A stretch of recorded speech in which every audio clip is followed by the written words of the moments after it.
watching. We're going to do a quick video today on rejetting a carburetor. In this case, we're doing a SBN, a Super BN from Mikuni. It's an SBN 44. Pretty simple. All this talk about rejetting, and some guys get intimidated by it. It's really not that big a deal. Okay, so here we have the carburetor already removed. To take this off of the ski, there was two nuts that were underneath right here, holding it onto the intake. I had to take off the throttle cable, which is pretty simple. It was a matter of pushing the cable down and then popping out of that, sliding it out of the one-way, and then taking the cable out of the tray. And then most carburetors have three lines going to it. You have a pulse line, and then an intake and an output. Usually zip tied, sometimes it's a little hose clamp, but that's basically all it takes to get the carburetor off. The two bolts, the cable, and then the three fuel lines. Depending on your flame arrestor slash air filter setup, it might be 4 bolts or it might be 2. In this case, on the SBN 44, it's 4, and that was the first thing I did. Pretty simple.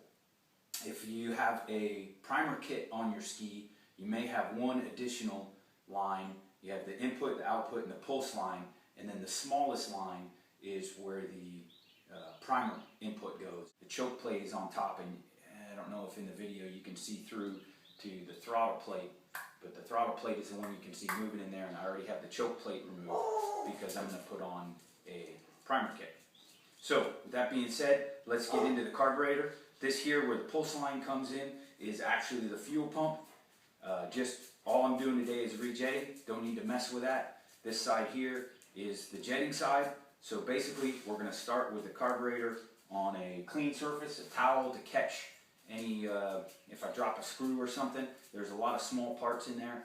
So if you can clear yourself a little bit of the junk away on your workbench, I spread out a towel, and then I got a couple of real clean Phillips and flathead screwdrivers. Okay, here we are on the workbench with the carburetor. You can see I have the choke plates already removed. Normally the pivot goes through here, and if you look down inside there, hopefully there's enough light that you can, there we go, you can see the throttle plate opening and closing. Okay, we got the pump side again. This is the pump side where the pulse comes in, which actually is what provides the pulse of fuel into the carb. And then this side's your jetting side. 4 screws to remove. You can see here's my high-speed adjustment screw and my low-speed adjustment screw. Easy to remember, the low is lower than the high on the carburetor when the carburetor is right side up. So, to get into the throttle side, we got to remove these 4 screws. Use a nice clean screwdriver.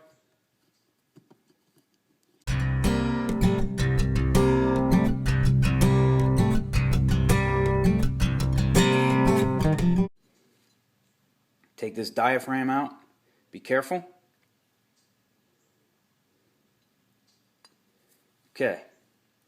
Now, here you can see, hopefully, your needle and seat, and then your high speed and low speed are underneath these screws, so we need to take this part off yet. This overhangs a little bit, so I'm going to go ahead and take my needle seat out here. Loosen that screw a little bit. Don't have to take it out. And then you can just lift this up, and that will slide out.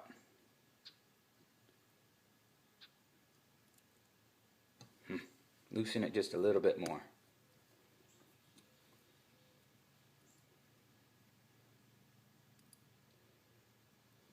Okay, so there's the return spring. There's the needle and seat. Can't really see it in the video here, but you want to inspect that to make sure there's not a ridge along this here. After it gets worn, a little ring will develop, and then it won't seal all that well. And if your needle and seat is not sealing, then you definitely are going to have a carburetor that runs funny. So we're going to set this aside for the moment and do the high speed and low speed throttles. Okay, this spring here, that's your return spring. Stock on an SBN 44 is 115 gram, and I'm going to replace it with a 95 gram.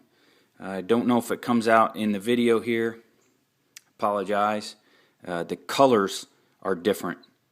So I'm going to set the spring I just took out, which is the 115, off to the side, put down my 95, and we'll get back to it. Alright, these screws need to come out to get to our high-speed and low-speed jets. They tend to strip easily, so make sure you're using a screwdriver tip that fits well. Make sure.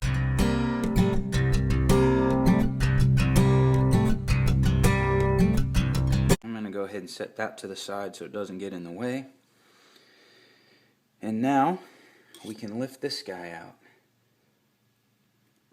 Now, dirt and little bits are the carburetor is very sensitive to little bits of dirt and such, so I should be setting this on a clean surface and keeping track and trying not to get any dust and grit in here. Looking down into the carburetor now, you can see a large brass screw there and a smaller one there, and that's your high speed or main and your low speed or pilot jets. So to change those out, you simply take a good clean flathead screwdriver. Let's do the pilot or the low first.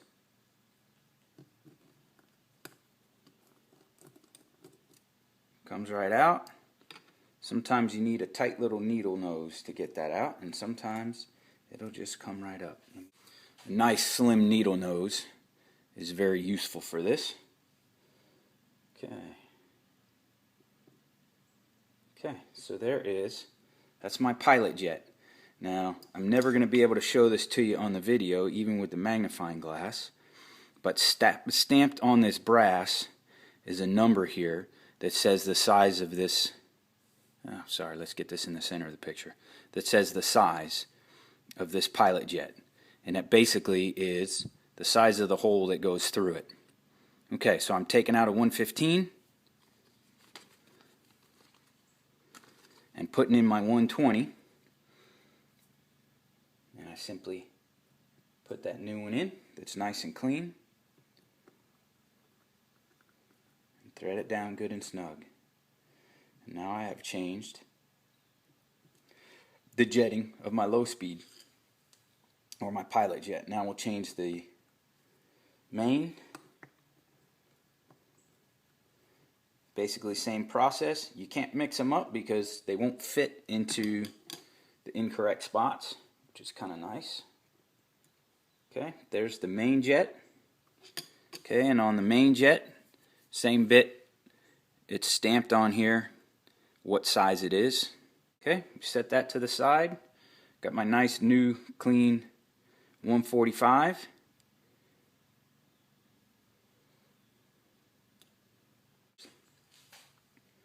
Okay, nice and easy.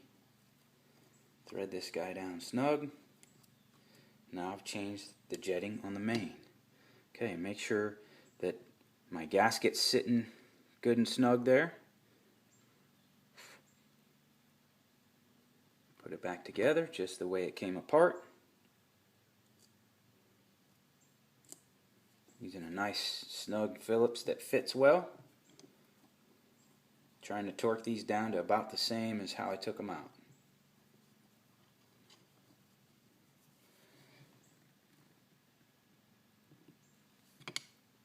Like I said, these two screws are prone to stripping. But just be a little careful with them.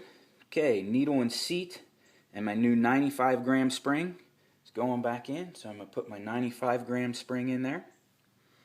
Now I got to get the needle and seat back in here. Okay, drop the needle down in there, which looks okay.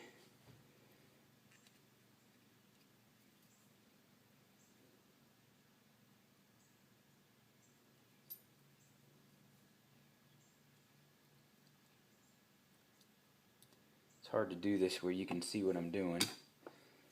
Okay, I'm going to use that pivot and make sure that the spring gets set underneath this divot on the pivot arm. Okay, and now all I need to do is snug that screw back down. And now I've changed my pop-off pressure. I've brought it down a little bit. I'm going to check it, make sure it flows well, or it returns well. Feels pretty good. Do a quick clean. And now we'll put this back in. You can see that little dot should ride right here. So when that pop-off pressure goes, okay, get them seated just right. Put my outside plate back on.